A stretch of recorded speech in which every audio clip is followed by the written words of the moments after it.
Here we go.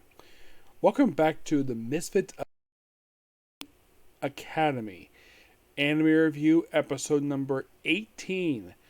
We are here reviewing the 27th episode of the series, Institute of the Gods. Yeah, 28, excuse me. Still doing book 5. Here's what happens this episode. We have one of the evil kings basically taking the students of the Demon King Academy and the Hero Academy on a field trip to basically be tagged with dragons. The students like, what, tag is we babies or whatever? So the three who chastise it, their job is to run to this faraway tree, and here comes dragons coming up from the ground, and I'm like, what? Yeah, seriously. They come up underground, which is weird, to say the least. And also, what the heck is up with the CGI dragons? These look horrible. I've seen dragons animation before, but these look awful. Like, what the heck? Seriously. It is by far the worst looking dragons I've ever seen. What is up with Japanese anime and their obsession to make monsters CGI?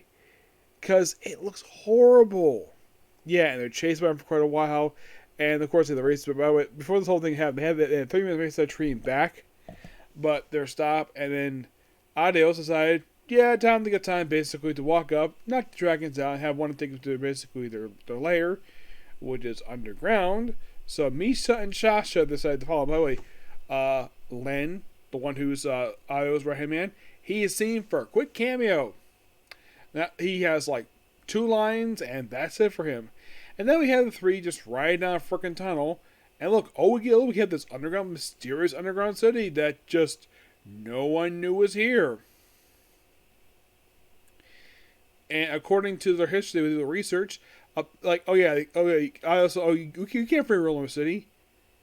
And I'm like, here's the thing, he's called a heretic, despite the fact that he has no idea about this judgment exam. We can define city again, yeah. It's like you watch this, and I remember reading the book, I was like so confused about this, like, judgment trial? Like, since when is Adios on basically his election become a god? Like, this makes no sense for him at all, given the fact that he's killed gods. Many of them. So him and the girls, a little research, a little about the history of the city, and of course one of the monks said, oh, you can't free roam the city, so he's attacking with his god, and of course it beats his god, which is basically a woman. And then, of course, after he's up there, he's asked to leave, which he halfway does. He goes back to his kid form, and it's like almost the whole events of the episode kind of almost didn't happen. I at least pretty sure that Misha actually has something to do. Yeah, finding some mysterious... Yeah, basically her finding this mysterious hidden, like writing on the wall, was just by sheer chance she actually did this. At least she did something this episode. Yes. Still pretty.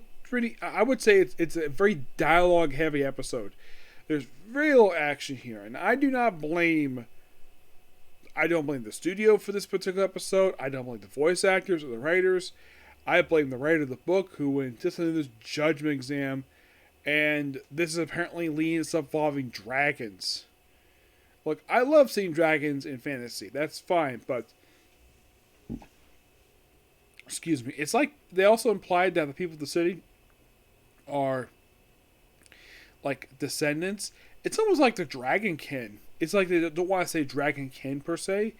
It's like you can say that the dialogue is a bit from an outer perspective. You watch this episode, some of the dialogue this episode is so confusing. And I don't blame any of the voice actors. This is not their fault at all. It's who wrote the script for this dub. Yes. Because the way they explained here was so bizarre. Like, the whole descendants thing, the fact the city is like so confused, like when the heck it was established. Like, you think, oh, well, was it established as soon as it was reincarnated? No, it was about 2,000 years ago. Well, according to the series. So this is probably established like not long after he died originally. They're not quite clear about that per se. Would you probably say the dub missed some stuff? It probably did. It's like, I'm sure they probably had to do a translation script of this episode, or at least try to write best they can. oh, because it's American dub, do they throw swearing in this episode? Not really, no.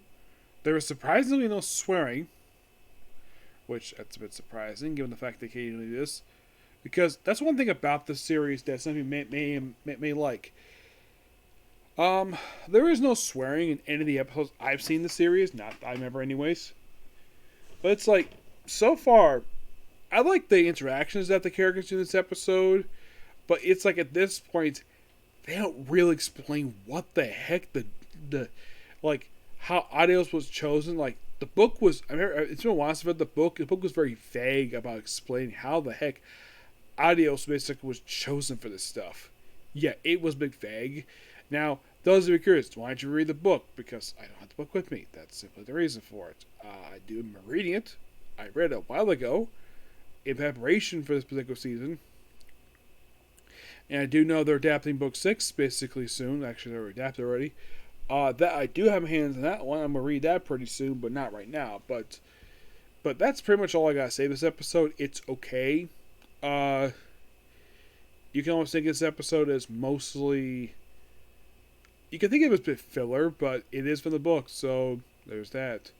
So that's pretty much it, particular view. Please be sure to like, comment, subscribe, turn notifications, and do not hit the dislike button. Next up is case closed. Why not? Okay, thanks for you. Bye.